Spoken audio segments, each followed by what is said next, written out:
Key terms for nutrition, Unit 7, Martha Olson. Cardiovascular disease is an abnormal condition, dysfunction of the heart and the blood vessels. As you can see, the picture here of the heart with the EKG strip in front, we think of coronary artery disease as one of the leading causes of death and disability in the United States today. Our coronary heart disease is that narrowing of those coronary arteries, so the specific narrowing of the heart arteries that feed oxygen. As you can see from the picture, that lack of oxygen causes myocardial damage and death to that tissue. Atherosclerosis is the hardening of the arteries, usually a cholesterol buildup of cholesterol over time due to diet and other factors, causing a lack of oxygen to get to the arteries that feed the myocardium. Here is that plaque. We can see that plaque buildup in the picture to the left, where it significantly narrows the ability of the blood to flow through that artery. And then on the right side is the treatment, which is called a stent. You take that plaque, you put a little filter in there, it flattens out the plaque or cleans it out and helps keep that artery open.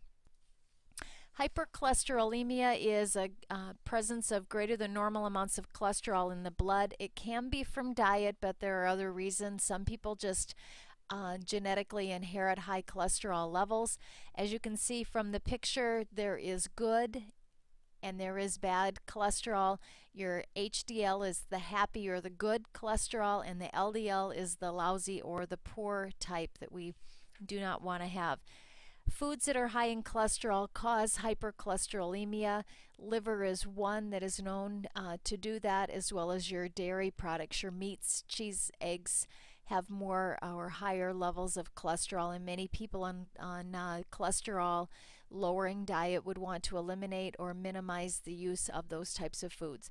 C-reactive protein is a protein that is released by the body in response to injury, infection, or other inflammatory condition, and it's usually associated with future cardiovascular events. There is a lot of research being done now with the inflammation process in the body and its significance to coronary artery problems.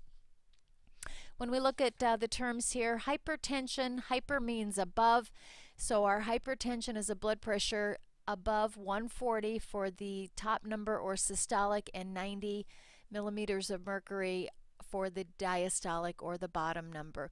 Blood pressure is that pressure against the wall of the blood vessel, and when we look at hypertension, the problem with a blood pressure greater than 140 over 90 is it puts pressure or exerts force along the walls of the body, causing damage to them. And we know hypertension is called the silent killer because it doesn't show any symptoms, but it's doing damage every day. Secondary hypertension is caused from an underlying condition, and usually if we try to fix that underlying condition, it helps take care of that hypertension. Kidney disorders are one very common cause of a secondary hypertension. A sphygmomanometer then is the instrument that we use to take a blood pressure.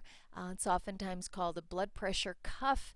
The big thing that you need to remember with a sphygmomanometer is to get the correct size for the person. If the blood pressure cuff is too small, it's going to give an unusually high blood pressure reading, and if the blood pressure cuff is too large, it will give an unusually low blood pressure, so you don't get an accurate blood pressure to be able to document or know how the patient is doing. And our last term is DASH, and that is dietary approaches to stop hypertension. It's an eating plan that the government came up with and the dietetics refer to, and it's a diet that's low in saturated fat and cholesterol. It's high and rich in fruits, vegetables, very low fat dairy products, and it helps reduce blood pressure and cholesterol. That's the end of our terms. I hope this was helpful to get you started for the beginning of this Unit 7.